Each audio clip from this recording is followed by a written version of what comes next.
मंदिर बन गया। बधाई जो मंदिर को आस्था के साथ देखते हैं। हमारे आसपास के गली मोहल्ले में राम मंदिर के नाम पर जो हो रहा था, उसमें सहजता, सौम्यता, विनम्रता गायब थी। ऐसा लग रहा था कि कोई किसी को चढ़ाते हुए जोर जोर से राम का नाम बोल रहा है। शायद राम इससे खुश नहीं हो रहे होंगे। अब उन नेताओं से क्या आप सवाल नहीं करेंगे जो अब कुछ ही दिन बाद आपके दरवाजे पर वोट मांगने आएंगे? पूरे देश में अब ऐसा माहौल बनाया जाएगा जो कुछ कुछ 2019 की तरह था। कुछ कुछ ऐसा कि अब जो एक काम ये हो गया, अब इसी बात को लेकर के एक तरफ से वही जीतेंगे जिन्होंने उद्घाटन किया। वो लाल कृष्ण आडवाणी क्या अयोध्या नहीं गए? क्यों नहीं गए? अमित शाह क्यों नहीं गए? राजनाथ सिंह दिखे क्या आपको? निमंत्रण नहीं गया था? या निमंत्रण गया था तो गए क्यों नहीं? इसका विचार आपको करना है, क्योंकि टीवी चैनल की मीडिया ये नहीं पूछेगी। जिन्हें आपका वोट लेना है, जिन्होंने कल आपका वोट लिया था, तो बहुत सारे वादे किए थे। अब उन वादों पर बात न हो, केवल राम और मंदिर पर बात हो, वो यही काम करेंगे और उनके छोटी छोटी क्लिप टेलीविजन पर चलाई जाएगी। पेट्रोल 500 रुपया हो जाए तो भी वोट उन्हें ही देंगे। घर बर्बाद हो जाए, नौकरी मिले चाहे ना मिले, मगर वोट उन्हें ही देंगे। प्रायोजित ढंग से ऐसी छोटी छोटी क्लिप आपकी मोबाइल में रोज पहुंच रही होगी, लाइव आपके सामने सब कुछ चल रहा होगा। ये यूं ही नहीं होता, ये किया जाता है ताकि आप उन वादों पर कभी सोच ही न पाए जो आपके और आपके बच्चों के भविष्य से जुड़े थे। और ये जो बार बार दिखा करके आस्था और विश्वास, धर्म को राजनीतिक लोग इस्तेमाल कर लेंगे, आपको पता ही नहीं चलेगा। राम मंदिर प्राण प्रतिष्ठा समारोह संपन्न हो गया। देश में जितने भी राम में आस्था रखने वाले लोग हैं, उनके लिए एक बड़ा दिन था और वो सब लोग बहुत भक्ति भाव से इसको सेलिब्रेट करते हैं, खुशियां मनाते हैं। इसके साथ ही देश के संविधान को हम फिर से याद करते हैं। जो भारत का संविधान इस देश के हर नागरिक को अपनी आस्था, विश्वास, मान्यता को मानने का, किसी भी धर्म और विश्वास में आस्था रखने का मौका देता है, अवसर देता है, और बराबर की भूमिका में सबको यह मौका देता है कि मंदिर, मस्जिद, गुरुद्वारा, चर्च, बौद्ध स्तूप जो बनाना चाहें, कानून के दायरे में रहकर उसे बनाएं, उसके कार्यक्रम करें। ये देश की खूबसूरती है। ये देश कमाल की विविधता और तमाम तरह के रंगों से मिलकर बना है। उसमें एक रंग वह भी है जो लोग राम को मानने वाले हैं। बहुत सारे लोग इस देश में ऐसे भी हैं जो किसी को नहीं मानते, लेकिन सब साथ रहते हैं। ये इस देश की खूबसूरती है। आज इस वीडियो में हम बात करना चाहेंगे कि कल जो कुछ भी हुआ उसके क्या क्या रूप हैं, रंग हैं, क्या क्या हुआ, किन किन नेताओं को बुलाया गया, किन किन नेताओं को बुलाया भी गया मगर नहीं गए। देश के राष्ट्रपति महामहिम क्या इस कार्यक्रम में आई? नहीं आई तो क्यों नहीं आई? विपक्ष के नेताओं से लेकर भारतीय जनता पार्टी के नेताओं में कौन पहुंचा और कौन नहीं पहुंचा? इसी दिन इस देश में और क्या क्या हुआ, वहां कौन कौन किस रूप में पहुंचा और इसके क्या निहितार्थ हैं? देश के प्रधानमंत्री नरेंद्र मोदी की भूमिका और उनके भाषण पर बात करेंगे, और बात उस पर भी करेंगे कि लखनऊ के हजरतगंज चौराहे में ये जो वीडियो आई कि भारत में जो देशद्रोही हैं उनकी मां का डैश डैश डैश। वहीं मुंबई से एक वीडियो आई कि भगवा झंडा लगाए तमाम लोग सड़कों पर ऐसा कुछ करने लगे कि पुलिस लाठी मारने लगी। और उसी समय इस देश में बहुत कुछ हो रहा था। शुरुआत इस बात से करते हैं कि एक तरफ 22 जनवरी को सुबह ही दो तरह के दृश्य सामने आने लगे। अयोध्या सजा हुआ था और राम को मानने वाले, उनको याद करने वाले वहां पहुंच रहे थे। वहीं दूसरी तरफ दूर असम में कांग्रेस पार्टी के बड़े नेता राहुल गांधी एक मंदिर में जाकर अपनी पूजा करने के बाद यात्रा शुरू करना चाह रहे थे। सरकार वहां उन्हें मंदिर में जाने से रोक देती है। उसी राहुल गांधी को आज विश्वविद्यालय में विद्यार्थियों से बात करने जाना था, प्रोग्राम कैंसिल कर दिया गया। सड़क पर खड़े होकर राहुल गांधी ने बात की और सड़क पर खड़े होकर यूनिवर्सिटीज के तमाम छात्र, नौजवान उन्हें सुनते रहे। ये भी इस देश में साथ साथ चल रहा था। जैसे जैसे 22 जनवरी को अयोध्या में कार्यक्रम की तस्वीरें आना शुरू होती हैं, जो मीडिया चैनल लगातार लाइव टेलीकास्ट अयोध्या से कर रहे थे, वहीं दूसरी तरफ मजबूरी में ही सही बंगाल से एक और तस्वीर आने लगी। राम मंदिर की भव्यता, दिव्यता और उसके इस पूरे आयोजन के सामने एक तस्वीर और ताकत से खड़ी हो गई। वो तस्वीर थी पश्चिम बंगाल की मुख्यमंत्री ममता बनर्जी की, जो सड़क पर पैदल अपने लोगों को साथ लेकर निकल गईं और उसे नाम दिया सर्वधर्म समभाव रैली। देश के सभी धर्मों को मानने वाले लोगों को प्रतीकात्मक रूप से अपने साथ हाथ में हाथ पकड़े सड़क पर उतर करके उन्होंने ये बताने की कोशिश की कि देश कितना बड़ा, कितना विविधता वाला है, एक रंग का नहीं है। यह सियासत है। जिस समय 22 जनवरी को देश के कई जगहों पर राष्ट्रीय अवकाश घोषित किया, उसी के पड़ोस में बिहार एक ऐसा राज्य जहां के मुख्यमंत्री नीतीश कुमार ने अवकाश घोषित नहीं किया। और भी कई राज्य हैं जिन्होंने छुट्टी नहीं की और फिर भी बहुत शांतिपूर्ण ढंग से यह काम निपट गया। लेकिन हमारे अपने मोहल्ले और अपने आसपास उत्तेजना का सराबोर माहौल था। चारों तरफ गाड़ियों में झंडे लगाकर जोर जोर से नारे लगाते हुए, उत्तेजना के साथ गाने बजाते हुए लोग सड़कों पर कूद रहे थे। और मुझे तुलसीदास याद आ रहे थे। तुलसीदास के राम अपनी पूरी राम कथा श्री रामचरितमानस में एक बार केवल क्रोध में आते हैं। विनय न मानत जलधि जड़, गए 3 दिन बीत, बोले राम सकोप तब, भय बिन होय न प्रीत। वो राम जो पूरी राम कथा में सहज, सौम्य, विनम्र, उनका चेहरा, उनकी भावभंगिमा, उनका काम, उनकी आवाज हर समय शांत, सौम्यता के साथ, विनम्रता के साथ अपना जीवन का एक संदेश दे रही थी। राम इतने सहज और विनम्र थे कि उन जगहों पर भी उन्हें क्रोध नहीं आता जहां आना चाहिए था। मगर आज राम के नाम पर नारे लगाते हुए, जोर जोर से चिल्लाते और चीखते हुए केवल एक सिने स्टार की तस्वीर नहीं आई जिसे 2014 में आजादी मिली थी। वो चीख रही थी जय श्री राम। पता नहीं इस चीख से राम खुश होंगे या नहीं। शायद राम उस विनम्रता से खुश होंगे जिसका संदेश उनकी राम कथाओं से मिलता है। लेकिन उस अभिनेत्री और तमाम नेताओं से लेकर हमारे आसपास के गली मोहल्ले में राम मंदिर के नाम पर जो हो रहा था, उसमें सहजता, सौम्यता, विनम्रता गायब थी। ऐसा लग रहा था कि कोई किसी को चढ़ाते हुए जोर जोर से राम का नाम बोल रहा है। शायद राम इससे खुश नहीं हो रहे होंगे। लेकिन एक ही देश में वो भी गाने बजे जिसको मैंने शुरू में बताया। फिर से ये पूरा सुनिए, लेकिन गाली नहीं सुना सकता मैं आपको अपने इस चैनल पर। लेकिन हां, इस देश में लखनऊ की सड़क पर खुलेआम सीधे गाली देते हुए राम के नाम पर गाने बजे।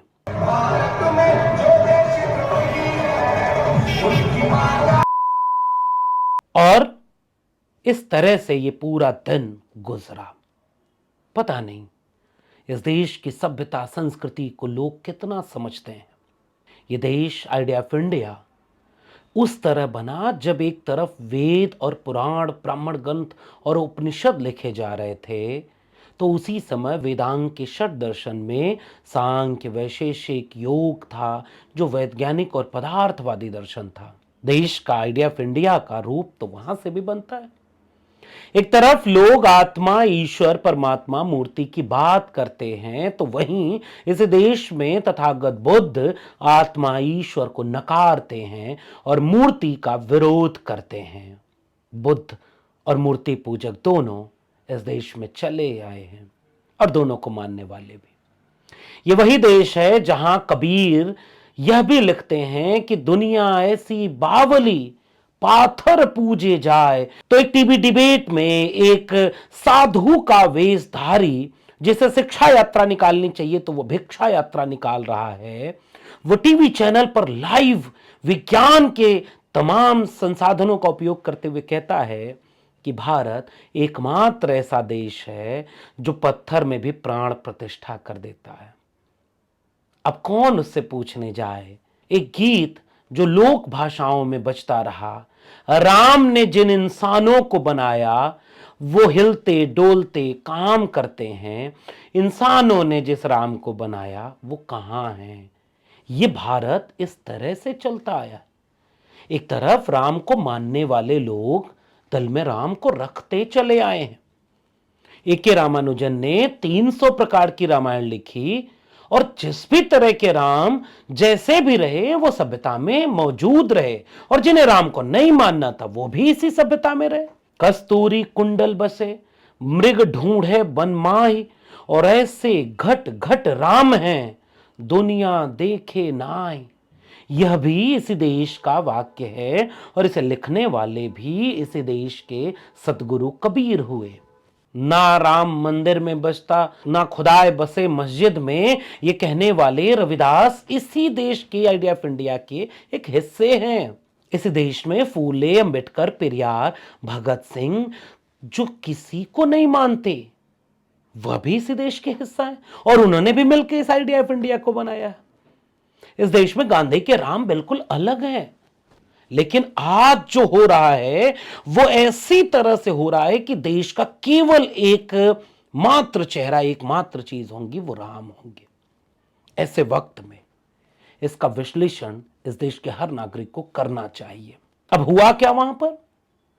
अब तक इस देश में अयोध्या में बैठी हुई टेलीविजन मीडिया जिसके ओबी वैन पर यहां तक लिख गया था कि मंदिर वहीं बना है, ऐसा लग रहा था कि वो भारतीय जनता पार्टी का प्रचार वाहन तो नहीं, लेकिन नहीं, वो एक टीवी चैनल का ओबी वैन था।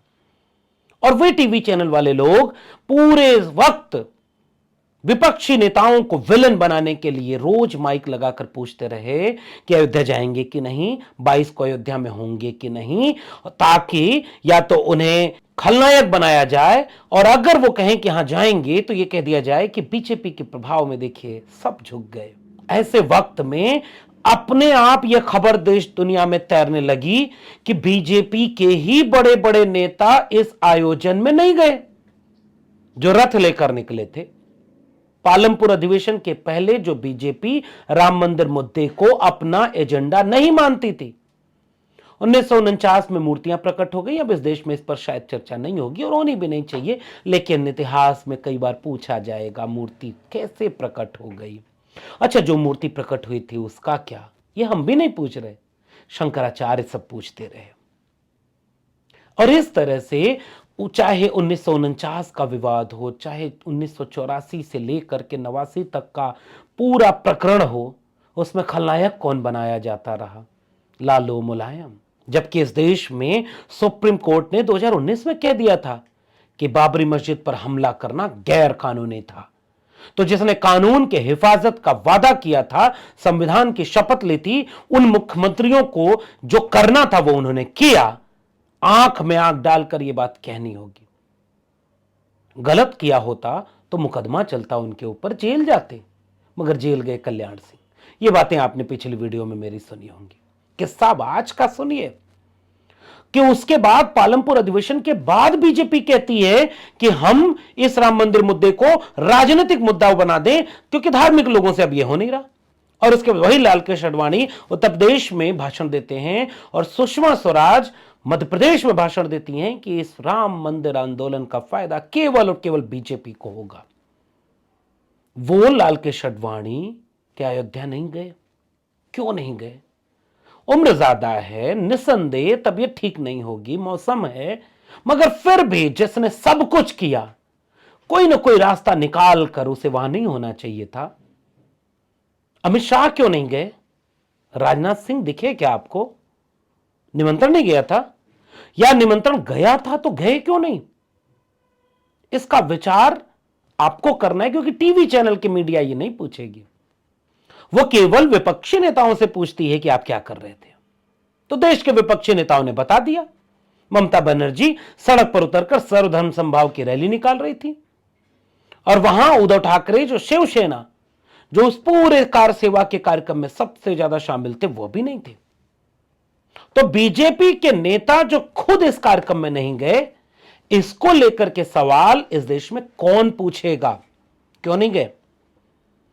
अच्छा, बाकी लोग गए, बड़े बड़े स्टार, टेलीविजन के स्टार, फिल्मी दुनिया के, क्रिकेट के स्टार।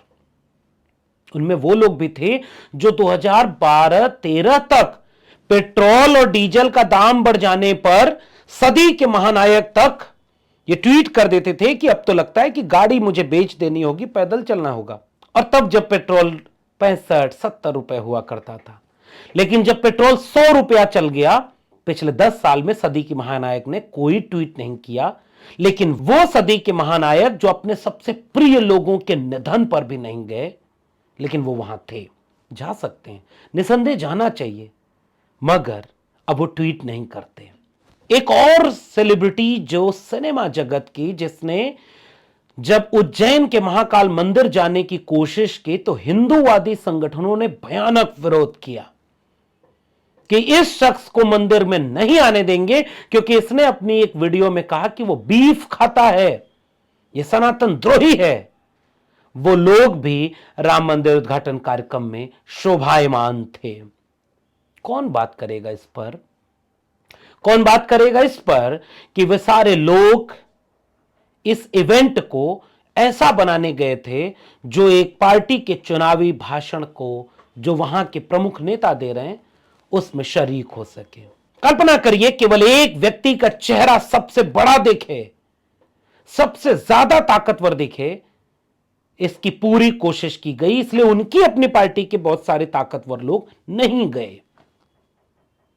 और ऐसे वक्त में जो भाषण हुआ राम के नाम पर, राम को याद करते हुए, उस भाषण में भावना राम को केंद्र में रखकर तो थी, लेकिन उसकी जाते जाते कोशिश इस बात की थी कि वहां से एक संदेश पूरे देश को दे दिया जाए कि जो राम को लाए हैं हम उनको लाएंगे। कल्पना करके देखिए, कोई भी हिंदू आस्थावान व्यक्ति इससे आहत हुआ क्या? किसी ने विरोध किया क्या कि राम को कौन लाया भाई? कहां से लाए? कब लाए? अच्छा, तुम कौन हो राम को लाने वाले? उंगली पकड़कर राम को वो ले आ रहे हैं। वैसे ही एक भाषण राम के नाम पर चुनाव को ख्याल में रखते हुए हुआ। राम कब लोगों के दिल की आस्था से निकलकर किसी राजनीतिक दल की दुकान पर बैठा दिए गए, ये राम भक्तों को भी नहीं पता चला। लेकिन कल देश के लोगों ने इस तरह के कई दृश्य देखे, और इसलिए जो राम को मानने वाले लोग हैं उन्हें भी अब इस बात का सोचना होगा कि कोई उनकी आस्था का उपयोग तो नहीं कर रहा। राम दिल में थे, राम दिल में ही रहें, तो इससे बड़ी राम को लेकर के कोई भक्ति नहीं हो सकती। 9 प्रकार की भक्ति की बात तुलसीदास लिख गए हैं, लेकिन उन 9 प्रकार की भक्ति के बाद 10वें प्रकार की भक्ति, नवधा भक्ति के बाद 10वीं भक्ति चलने लगी, जब मोटरसाइकिल और गाड़ियों में बैठ करके हुड़दंग करती हुई भीड़ उत्तेजना में नारे लगाती हुई पूरे देश के सड़कों पर गुजरने लगी। राम का सम्मान इससे बढ़ा क्या? राम को यह सब देखकर कैसा लग रहा होगा? देश कितनी विविधता में है। और आखिरी बात, लोग जो नेता हैं, जिन्हें आपका वोट लेना है, जिन्होंने कल आपका वोट लिया था, तो बहुत सारे वादे किए थे। अब उन वादों पर बात ना हो, केवल राम और मंदिर पर बात हो, वो यही काम करेंगे और उनके लोग घर घर जाकर यही करेंगे। छोटी छोटी क्लिप टेलीविजन पर चलाई जाएगी, पेट्रोल 500 रुपया हो जाए तो भी वोट उन्हें ही देंगे, डीजल 1000 रुपया हो जाए, एलपीजी गैस 5000 हो जाए, दाल 10,000 रुपये किलो हो जाए, घर बर्बाद हो जाए, नौकरी मिले चाहे ना मिले, मगर वोट उन्हें ही देंगे। प्रायोजित ढंग से ऐसी छोटी छोटी क्लिप आपकी मोबाइल में रोज पहुंच रही होगी, लाइव आपके सामने सब कुछ चल रहा होगा। ये यूं ही नहीं होता, ये किया जाता है ताकि आप उन वादों पर कभी सोच ही न पाएं जो आपके और आपके बच्चों के भविष्य से जुड़े थे। और ये जो बार बार दिखा करके आस्था और विश्वास धर्म को राजनीतिक लोग इस्तेमाल कर लेंगे, आपको पता ही नहीं चलेगा। इसकी पूरी कोशिश की गई है। चलो, मंदिर बन गया, बधाई जो मंदिर को आस्था के साथ देखते हैं। अब उन नेताओं से क्या आप सवाल नहीं करेंगे जो अब कुछ ही दिन बाद आपके दरवाजे पर वोट मांगने आएंगे? पूरे देश में अब ऐसा माहौल बनाया जाएगा जो कुछ कुछ 2019 की तरह था। कुछ कुछ ऐसा कि अब जो एक काम ये हो गया, अब इसी बात को लेकर के एक तरफ से वही जीतेंगे जिन्होंने उद्घाटन किया। क्या अब इस देश में कभी ये सवाल कोई पूछेगा कि देश की पहली महिला आदिवासी राष्ट्रपति इस कार्यक्रम में क्यों नहीं आई? वो गर्भगृह में क्यों नहीं थी? धर्मगुरुओं ने विरोध क्यों किया? आज भले कोई न बोले, लेकिन आने वाले वक्त में इतिहास इन सवालों का मूल्यांकन जरूर करेगा। मगर आपसे जाते आते केवल एक गुजारिश, 2 करोड़ रोजगार, 15 लाख, स्मार्ट सिटी, स्मार्ट गांव। अब उन वादों के लिए पूछना शुरू कर दीजिए कि 10 साल आपको वोट दिया था, आपने उसमें क्या किया? मंदिर बन गया, बधाई, लेकिन हमारे बच्चों के भविष्य को लेकर के क्या होगा? क्योंकि अब आने वाले वक्त में कोशिश ये की जाएगी कि पूरे चुनाव को आपकी आस्था के साथ जोड़ दिया जाए, राजनीति पर धर्म हावी हो जाए और आपको पता ही ना चले कि आपके साथ कितना बड़ा खेल हो गया। अगर राम सनातन है तो वो राम हमेशा रहेंगे। लेकिन इस देश में बहुत तरह के लोग हैं जो सब कुछ को मानते हैं, मोहब्बत और प्यार को मानते हैं, अलग अलग रंगों को, अलग अलग धर्मों को, अलग अलग आस्था और विश्वास को मानते हैं। इसलिए किसी एक मुद्दे को कभी इतना बड़ा मत होने दीजिए कि वो राजनीति का सबसे बड़ा मुद्दा बन जाए। उसे आस्था और विश्वास की जगह रहने दीजिए और अपने नेता से सवाल पूछिए कि चाचा आप बताओ, हॉस्पिटल कितने बनाए, स्कूल कितने बनाए, नौकरी कितने दी, शिक्षा का क्या हो रहा, रोजगार का क्या हो रहा, रोटी कपड़ा मकान का क्या हो रहा। और वोट इन मुद्दों पर देना चाहिए। ये लोकतंत्र की शर्त होनी चाहिए, क्योंकि ये देश संविधान से चलता है। संविधान बचा रहे, ये आपके हाथों में है। आपको इस पूरे इवेंट में क्या नजर आया? आप अपनी टिप्पणी नीचे कमेंट बॉक्स में बताइएगा। अगर आप इसे YouTube चैनल पर देख रहे हैं तो चैनल को सब्सक्राइब करिए, ज्वाइन करिए। अगर Facebook पेज पर देख रहे हैं तो उसे भी सब्सक्राइब करके उसके साथ जुड़ जाइए और इस सोशल मीडिया प्लेटफॉर्म को मजबूत करिए। फिर मिलेंगे किसी और टिप्पणी और विश्लेषण के साथ। तब तक के लिए बहुत बहुत धन्यवाद।